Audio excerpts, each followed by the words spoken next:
Hello students, this is Chaudhary Salman and you are watching my YouTube channel सल्फाई। उम्मीद है कि आपको हमारा जो प्रीवियस लेक्चर था regarding past paper solution of MDCAT वो आपको पसंद आया होगा। तो आज भी हम लोग जो है उसी का सेकंड लेक्चर लेकर आए। मैं आपको एक बार फिर से याद करवाता चलूँ कि हमारा जो फर्स्ट पार्ट था हमने बेसिकली क्या किया था कि जो प्रीवियस पेपर था 2023 का जिना सिंध मेडिकल यूनिवर्सिटी का उसे सॉल्व किया था। उसमें जो फिजिक्स पोर्शन था उसे सॉल्व किया था। तो फिजिक्स पोर्शन के जो थे वो 54 क्वेश्चन थे, उन्हें हम लोगों ने 3 पार्ट्स यानी कि 18 क्वेश्चन पर पार्ट में जो है वो डिवाइड किया था। तो उनमें से पहला पार्ट जो मैंने पिछले लेक्चर में अपलोड किया था, अब हम लोग सेकंड पार्ट की तरफ देखेंगे। तो आज का लेक्चर हमारा जो है सेकंड पार्ट यानी question number 19 of physics portion से स्टार्ट करेंगे। तो चलते हैं आज के लेक्चर की तरफ, लेकिन सबसे पहले हमारे चैनल को जो है सब्सक्राइब कर ले और हम बेल आइकन को प्रेस कर दे ताकि आने वाले जो वीडियोज़ है वो आपको नोटिफाई हो सके। तो हमारा फर्स्ट एमसीक्यूज है आज का 1 न्यूटन पर कूलम इक्वल्स टू, ये कह रहा है कि 1 न्यूटन पर कूलम किसके बराबर होता है। तो इसके लिए आप सिंपल ऑप्शंस को सॉल्व कर लें। ऑप्शन डी है 1 जूल पर सेकंड। जूल जो होता है वो न्यूटन मीटर होता है, अगर जूल को ओपन करेंगे न्यूटन मीटर पर सेकंड हो जाएगा, ये न्यूटन पर कूलम के बराबर नहीं है तो ऑप्शन डी नहीं है। दूसरा कूलम पर मीटर स्क्वायर, ये भी बराबर नहीं है। तीसरा जो है वो जूल है, joule newton metre divided by coulomb हो रहा है, जूल जो है न्यूटन मीटर रखेंगे डिवाइडेड बाय कूलम यानी कि बी ऑप्शन, तो ये भी नहीं बनेगा। हमारे पास सिंपल जो है सॉल्व करने पर न्यूटन पर कूलम आना चाहिए। इस तरीके से ऑप्शन ए है वोल्ट पर मीटर। अब वोल्ट जो होता है वो work done per unit charge यानी कि जोल पर कूलम के बराबर होता है। वोल्ट की जगह पे जोल अपान कूलम और मीटर जो है वो पहले के अपान में है तो ये बन जाए जोल अपान कूलम मीटर। अब जोल को अगर आप सॉल्व करेंगे जोल पे होता है वो होता है न्यूटन मीटर के बराबर।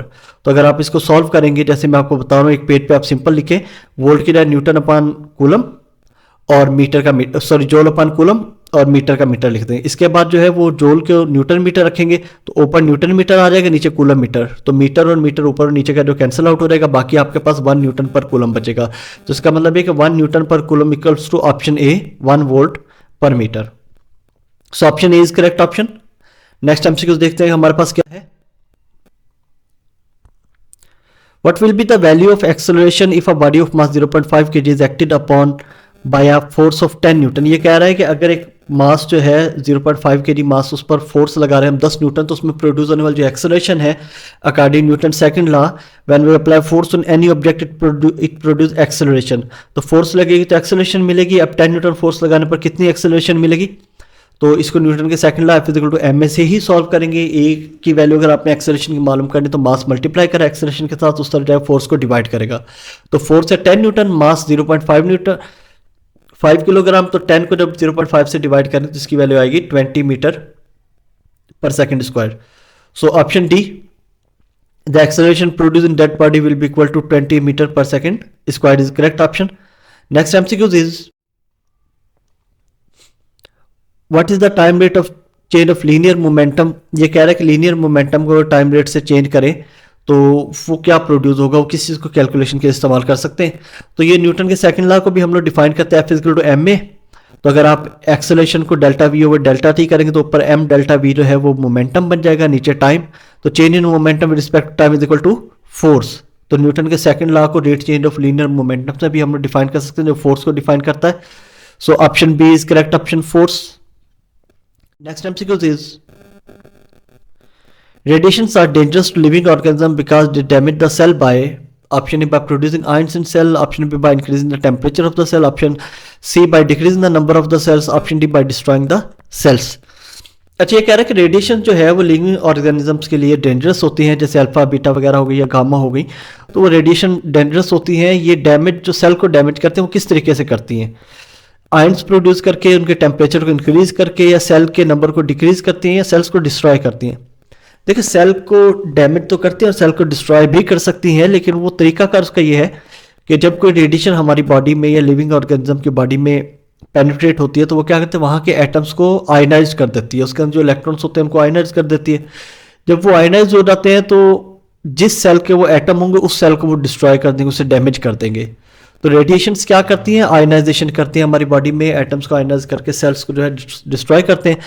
तो option A by producing ions in the cell, cells में आयन प्रोड्यूस करके डैमेज करते हैं सेल को, is the correct option, option A. Next MCQ is which of the following results in the centripetal acceleration produce in a body. ये कह रहा है कि अगर एक बॉडी में सेंट्रीपिटल एक्सेलरेशन प्रोड्यूस हो तो उसका रिजल्ट हमें क्या मिलेगा। Option A change in the magnitude of the velocity, option B change in the mass, option C change in magnitude of force, option D change in direction of the velocity.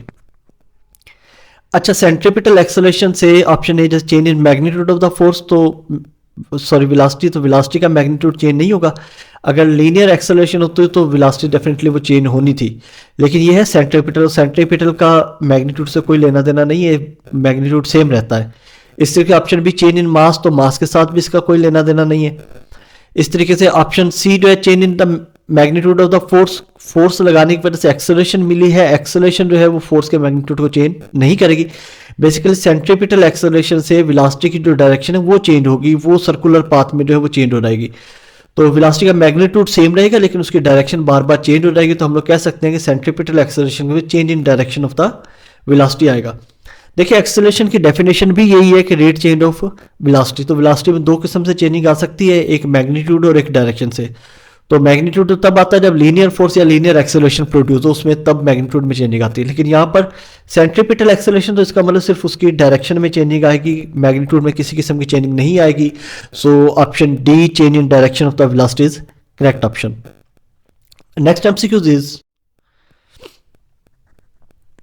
1 radian equals to 0.573 degree, 5.73 degree, 57.3 degree and 573 degree जो है, ये चार option हमें दिए गए हैं कि एक रेडियन किसके बराबर है। तो ये कांस्टेंट चीज़ है, आप इसको याद कर लेंगे, 1 radian is equal to 57.3 degree. इसी तरीके से अगर 1 डिग्री का पूछे तो 1 को 57.3 से डिवाइड करेंगे तो ये आ जाएगा 0.0174, तो 1 डिग्री 0.0174 रेडियन के बराबर होती है, ये भी आपने याद रखना है।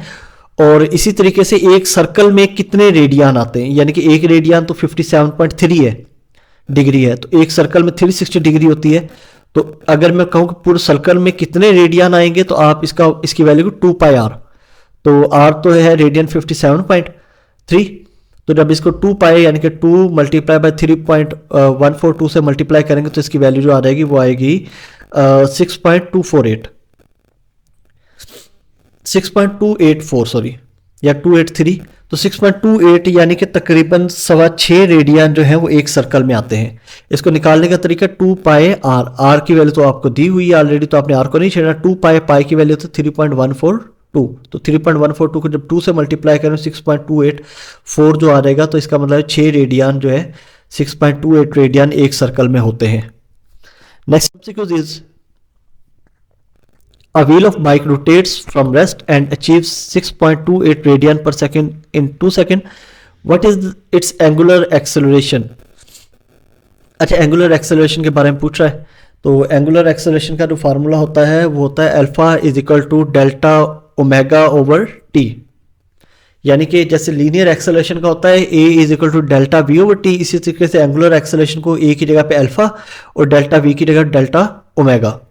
अब जो डेल्टा ओमेगा होता है वो होता है final angular velocity minus initial angular velocity, यानी कि डब्ल्यू एफ माइनस ओमेगा आई। तो ये जो बॉडी है ये इनिशियल वेलोसिटी इसकी 0 होगी क्योंकि रेस्ट से स्टार्ट हो रही है, और फाइनल वेलोसिटी 6.28, तो फाइनल माइनस इनिशियल यानी कि 6.28 माइनस 0, तो 6.28 ही बचेगा, डिवाइडेड बाय टाइम, टाइम है 2 सेकंड, तो 6.28 को जब 2 से डिवाइड करेंगे तो हमारे पास एंगुलर एक्सेलरेशन आ जाएगी 3.14 रेडियन पर सेकेंड स्क्वायर। तो इसका ऑप्शन जो है वो सी है, ये बिल्कुल सिंपल है, जैसे एक्सेलरेशन का फार्मूला होता है आप इसको फर्स्ट इक्वेशन से बना सकते हैं, v f minus v i over t, जैसे omega f minus omega i over t, तो ओमेगा एफ जो है वो 6.28, ओमेगा आई जो है वो 0 और डिवाइडेड बाय 2, तो option C is the correct option. Next MCQs is the ratio between linear velocity and radius equals to angular displacement, angular velocity, angular acceleration और एंगुलर मोमेंटम। अच्छा, लीनियर वेलोसिटी और radius का जो ratio होगा याद रखिएगा, तो हमारे पास देखिए लीनियर वेलोसिटी और एंगुलर वेलोसिटी का हम लोग रिलेशन बनाते हैं v is equal to omega R, या आर ओमेगा भी लिखते हैं, तो v is equal to R omega. तो अगर r जो है वहां पर मल्टीप्लाई करें उस तरफ आके डिवाइड करेगा तो v अपान आर जो है यानी कि वेलोसिटी और रेशियो का जो वेलोसिटी और रेडियस का जो रेशियो होगा वो इक्वल टू हो जाएगा एंगुलर वेलोसिटी के। So option B angular velocity is correct option, that the ratio between linear velocity and radius equals to angular velocity omega. Next MCQ is which law has a graph similar to the graph of the isothermal process? ये कह रहा है कि इनमें से नीचे जो आपके पास 4 ऑप्शन दिए इनके अगर हम लोग ग्राफ बनाए तो किसका ग्राफ जो आइसोथर्मल प्रोसेस के जैसा होगा, सिमिलर होगा। Charles law, Avogadro's law, law of weight and heat. तो डायरेक्ट हम लोग ऑप्शन की तरफ चलते हैं। देखिए बॉयल्स लॉ, आइसोथर्मल प्रोसेस का मतलब टेम्परेचर रिमेन्स कांस्टेंट। तो चार्ल्स लॉ जो होता है वॉल्यूम और टेम्परेचर के दरमियान में होता है, इसमें प्रेशर कांस्टेंट होता है। इस तरह बॉयल्स लॉ में जो रिलेशन होता है वॉल्यूम और प्रेशर के दरमियान टेम्परेचर कांस्टेंट होता है। तो बॉयल्स लॉ में टेम्परेचर कांस्टेंट है और आइसोथर्मल प्रोसेस में भी ऊपर जो क्वेश्चन में दिया गया वो भी टेम्परेचर कांस्टेंट रहता है। दोनों में टेम्परेचर कांस्टेंट है, इसका मतलब है इन दोनों की जो प्रॉपर्टीज होंगी वो सेम होगी, इनका ग्राफ जो है वो सेम बनेगा। सो option A is correct option, that the graph Boyle's law has similar graph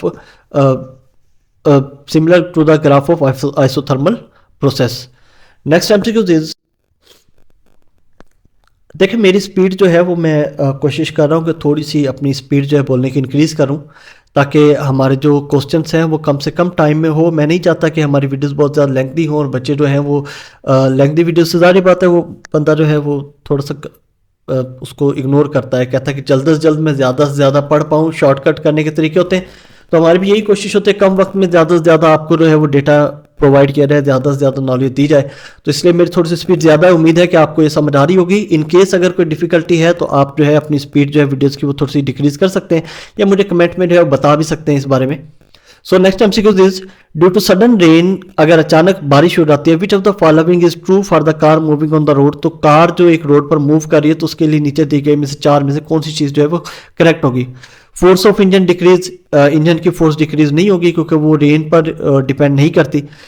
number 2, balance will not be maintained, ऐसा भी नहीं है, बैलेंस मेंटेन रख सकते हैं आप लोग। Option 3, direction of the motion will be affected, direction भी नहीं है। और बारिश है, फॉर एग्जांपल मैं कराची से इस्लामाबाद जा रहा हूँ तो बारिश भी हो तो मैं कराची से इस्लामाबाद ही जाऊँगा। Option D, linear momentum will increase, हाँ ये पॉसिबल है। देखें जब कोई गाड़ी जो है वो वैसे इसमें से जो है वो ऑप्शन बी जो है ये भी कुछ हद तक है कि बैलेंस मेंटेन करने में डिफिकल्टी होती है, लेकिन बिल्कुल ऐसा नहीं कि आप मेंटेन नहीं कर सकते। डायरेक्शन भी जो है वो आपको उसको ज़्यादा अच्छे से फिर जो है कंट्रोल करना पड़ता है गाड़ी को, तो ये भी, लेकिन ये बिल्कुल एक्यूरेट आंसर नहीं है। ज़्यादा एक्यूरेट जो है वो ऑप्शन डी है, लीनियर मोमेंटम इंक्रीज होगा। अब क्यों? देखिए जब गाड़ी रोड पर चल रही है तो उसके टायर और रोड के दरमियान फ्रिक्शन है। फ्रिक्शन जो है लुब्रिकेंट से या लिक्विड से या ऑयल वगैरह से वो रिड्यूस होती है। तो जब अचानक बारिश होगी तो रोड पर पानी होने की वजह से टायर और रोड के दरमियान जो फ्रिक्शन है वो रिड्यूस होगी। फ्रिक्शन रिड्यूस होगी तो वेलोसिटी जो है इंक्रीज होगी। तो लीनियर मोमेंटम जो है मास और वेलोसिटी पर डिपेंड करता है। गाड़ी का मास तो सेम रहेगा लेकिन वेलोसिटी इंक्रीज होने से क्या होगा, लीनियर मोमेंटम जो है वो इंक्रीज होगा। So option D, linear momentum will increase, is the correct option. Next MCQ is, which of the following are the application of Doppler effects. ये कह रहा है कि इनमें से नीचे दिए गए में से कौन सा जो एप्लीकेशन है वो डॉपलर इफेक्ट की एप्लीकेशन है। Option A, hologram technology. Option B, measuring the speed of the automobile. Option C, determining speed of light in medium. And option D जो है सेंडिंग रेडार सिग्नल्स। अच्छा, होलोग्राम टेक्नोलॉजी है वो तो laser technology होती है, उसका डॉपलर इफेक्ट से कोई लेना देना नहीं है, तो ये भी नहीं है। ऑप्शन जो है वो हमारे पास इस तरीके से ऑप्शन बी जो है वो कह रहा है कि मेयरिंग द स्पीड ऑफ ऑटोमोबाइल यानी गाड़ियों की जो स्पीड है उसको मेयर करने के लिए, हाँ यहाँ पर हम लोग डॉपलर इफेक्ट का इस्तेमाल करते हैं क्योंकि हम लोग लाइट को बेसिकली क्या करते हैं, रोशनी को आने वाली गाड़ी जो है उसके ऊपर फेंकते हैं, उसके ऊपर जब स्ट्राइक करते हैं तो वो लाइट उससे टकरा कर वापस आते हैं, तो उसकी जो फ्रिक्वेंसी में चेंजिंग आते हैं उससे हम लोग जो है स्पीड ऑफ ऑटोमोबाइल जो है वो कैलकुलेट कर सकते हैं। हमारे पास मोटरवे पे, हाईवेज पे जो पुलिस होती है वो ऑटोमोबाइल्स की स्पीड कैलकुलेट करती है, वो डॉपलर इफेक्ट की, उसके पीछे जो टेक्नोलॉजी है, जो फिनोमिना है वो डॉपलर इफेक्ट का ही होता है। तो option B is correct option, measuring of speed of automobile is the application of Doppler effects. इस तरह speed of light in medium, ये इससे आप नहीं इस्तेमाल कर सकते।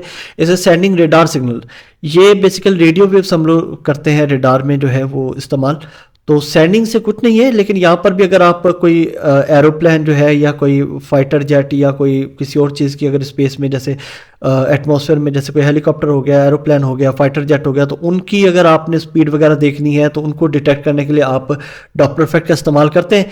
लेकिन रेडार सिग्नल को भेजने के लिए सिर्फ ट्रांसमीटर चाहिए होते हैं, रेडियो वेव जनरेटर चाहिए होते हैं, तो वहाँ पर डॉपलर इफेक्ट का कोई काम नहीं होता। So option B is correct option, to measure the speed of the mobile we can use Doppler effect. Next MCQ is longitudinal waves exhibit, ये कह रहा है कि लॉन्गिट्यूडनल वेव जो है वो कौन सी प्रॉपर्टीज रखती हैं, और लॉन्गिट्यूडनल पोलराइजेशन हो सकती हैं, पार्टिकल नेचर रखती हैं, property of energy transmission in space, ये एनर्जी को स्पेस में ट्रांसमिट करने की प्रॉपर्टी रखती हैं। Option D, phenomena of superposition of waves. अच्छा, यहाँ पर जो है ना इस क्वेश्चन में जब मैं इसको लिख रहा था तो इसके दो ऑप्शन जो हैं वो ठीक है, लॉन्गिट्यूडनल वेव्स जो है वो पार्टिकल नेचर को भी एग्जिबिट करती हैं और ये जो है वो सुपर पोजिशन भी कर सकती हैं। लेकिन इसका जो ज़्यादा अगर हम लोग यहाँ पर देखेंगे तो phenomena of super position of waves जो है ये ज़्यादा एक्यूरेट है। ट्रांसवर्स और लॉन्गिट्यूडनल वेव दोनों जो है सुपर पोजिशन ऑफ वेव को फिनोमेना को एग्जिबिट करती हैं। ट्रांसवर्स वेव भी सुपर इम्पोज हो सकती हैं, सुपर पोजिशन कर सकती हैं, और लॉन्गिट्यूडनल वेव सुपर पोजिशन कर सकती हैं। इसके अलावा लॉन्गिट्यूडनल वेव जो है वो पार्टिकल नेचर भी रखती हैं। जैसे एक रस्सी है तो रस्सी में जो लॉन्गिट्यूडनल वेव प्रोड्यूस होती है, या वाटर वेव में जो है लॉन्गिट्यूडनल वेव प्रोड्यूस होती है, साउंड वेव में जो प्रोड्यूस होती है, तो ये सारी पार्टिकल नेचर ही रखती है। इनमें सब पार्टिकल्स जो है वो वाइब्रेट करते हैं। तो in longitudinal exhibits particle nature as well as phenomena of superposition of waves. तो मेरे नज़दीक दोनों ऑप्शन सही हैं, लेकिन ज़्यादा जो है वो सुपरपोजिशन ऑफ वेव्स को, क्योंकि आपके आंसर की में भी डी आया था, तो ये जो है ये इसका करेक्ट ऑप्शन जो है यूनिवर्सिटी ने दिया था, लेकिन मेरे नज़दीक दोनों सही हैं। Next MCQs is the property of the system that does not change during an adiabatic change is. ये कह रहा है कि एडियाबैटिक चेंज में वो वाली प्रॉपर्टी सिस्टम की जो चेंज नहीं होती वो कौन सी है। एक टेम्परेचर चेंज होता है एडियाबैटिक में, आइसोथर्मल में टेम्परेचर चेंज नहीं होता। इससे वॉल्यूम जो है वो आइसोकोरिक में चेंज नहीं होता है, एडियाबैटिक में चेंज होता है। प्रेशर जो है वो आइसोबैरिक में चेंज नहीं होता। इससे अमाउंट ऑफ हीट जो है वो जो है प्रॉपर्टी चेंज नहीं होती है एडियाबैटिक में। तो हम लोग कह सकते हैं during change in an adiabatic change amount of heat remains same, क्योंकि एडियाबैटिक चेंज की या एडियाबैटिक सिस्टम की प्रॉपर्टी ही ये है कि इसमें से ना कोई हीट इमिट आउट होती है और ना इसमें एब्जॉर्ब होती है, ना इंटर होती है ना आउट गोइंग होती है। तो अमाउंट ऑफ हीट जो टोटल होगी वो सेम की सेम रहती है। So option D is correct option. There is no change in amount of heat in adiabatic change.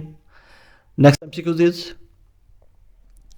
Which statement is the best for electric flux of a point charge. ये कह रहा है कि एक point charge में से जो electric flux है उसको बेस्ट कौन डिस्क्राइब कर रहा है।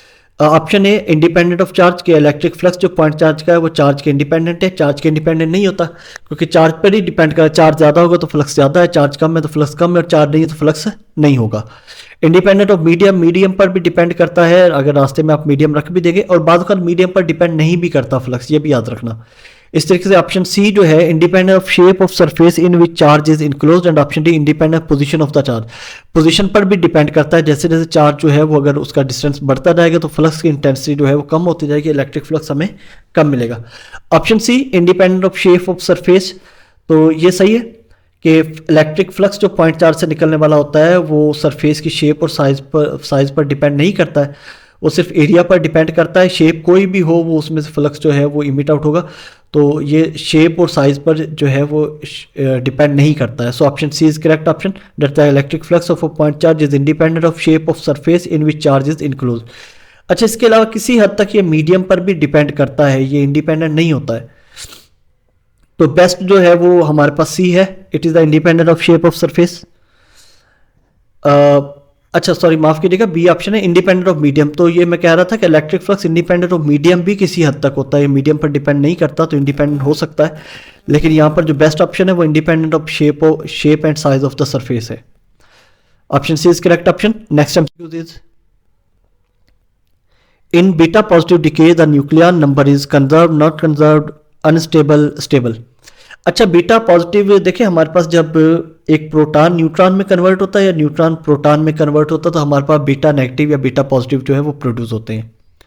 तो अगर जो है वो प्रोटॉन न्यूट्रॉन में कन्वर्ट होता है तो एटॉमिक नंबर जो है वो डिक्रीज हो जाएगा, लेकिन एक न्यूट्रॉन जो है वो इंक्रीज हो जाएगा।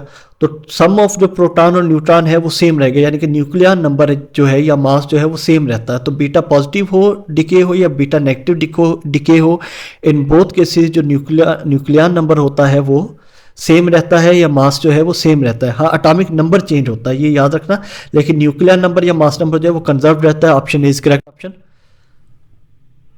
नेक्स्ट एमसीक्यू है which of the following expression is constant for a freely falling body. ये कह रहा है कि फ्री फॉलिंग बॉडी के लिए नीचे वाले में से कौन सा एक्सप्रेशन जो है वो कांस्टेंट है।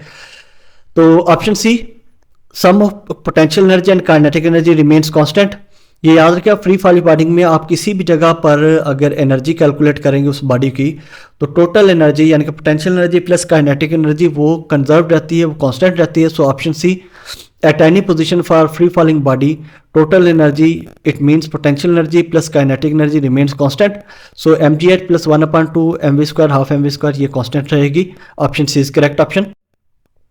Next MCQ is the product of frequency and wavelength of wave equation, बहुत इजी एमसीक्यूज है। ये कह रहा है कि वेव फ्रिक्वेंसी और वेवलेंथ का जो इक्वेशन होता है, प्रोडक्ट होता है, वो वेव इक्वेशन कौन सी वेव इक्वेशन कहलाता है? Option A displacement of the wave, wave की डिस्प्लेसमेंट के बारे में बताता है, वेव के एम्पलीट्यूड के बारे में बताता है, वेव की स्पीड आप इससे कैलकुलेट कर सकते हैं, या वेव का टाइम पीरियड कैलकुलेट कर सकते हैं। तो ये वेव की स्पीड का फार्मूला है v equal to F lambda. तो एफ लैम्डा यानी कि फ्रिक्वेंसी और वेवलेंथ का प्रोडक्ट है, और ये वेव स्पीड के बारे में बता रहा है v equal to F lambda से। So option C is correct option. Next MCQ is two bodies of mass 10 kg and 40 kg are dropped from the same height at the same time. Value of which of the following remains the same during the motion of the two bodies? ये कह रहा है कि दो masses जो है, एक 10 kilogram का है और एक 40 किलोग्राम का, उनको सेम हाइट से हम लोगों ने सेम टाइम पे ड्रॉप किया नीचे। तो इनमें से कौन सी चीज़ जो है वो सेम रहेगी? एक तो एक्सेलरेशन दोनों बॉडीज की, एक 2 है वो kinetic energy, option C potential energy, option D power. तो इन दोनों की जो है वो काइनेटिक एनर्जी और पोटेंशियल एनर्जी तो पूरे रास्ते में चेंज होती रहेगी। जब आप इनको छोड़ेंगे तो मैक्सिमम पोटेंशियल एनर्जी की, काइनेटिक एनर्जी मिनिमम होगी, और ज़मीन पर टकराने से बिल्कुल पहले जो है इनकी काइनेटिक एनर्जी मैक्सिमम होगी और पोटेंशियल एनर्जी मिनिमम होगी। तो ये दोनों तो वेरी करेंगे। पावर जो है, पावर के इससे कोई लेना देना नहीं है, लेकिन acceleration due to the attraction of the earth is called gravity. तो ग्रेविटी दोनों बॉडीज पर सेम लगेगी, ये मास के इंडिपेंडेंट होती है, मास पर डिपेंड नहीं करती, चाहे वो 10 किलो का हो या 1000 किलो का हो, उन दोनों की जो एक्सेलरेशन होगी वो सेम होगी, या ग्रेविटी जो है वो दोनों की सेम होगी। सो option A, the gravity will remain same during the motion of two bodies is correct option. तो आज का लेक्चर हमारा यहाँ तक ही था। उम्मीद है कि आपको जो है सेकंड लेक्चर पसंद आया होगा। इस तरीके इसका फाइनल पार्ट और थर्ड पार्ट जो है हम लोग नेक्स्ट एपिसोड में देखेंगे, तो इससे आपको पूरा जो है जनासिन मेडिकल यूनिवर्सिटी का पेपर समझने में आसानी होगी। So stay tune for more exciting videos coming your way. हमारे चैनल के साथ जो है वो टच में रहें, आप इसे देखते रहें, इसे सब्सक्राइब करें और बेल आइकन को प्रेस कर दें, हमारी वीडियोस को लाइक भी करें ताकि आने वाली जो वीडियोस है वो आपको नोटिफाई हो सके। Thank you.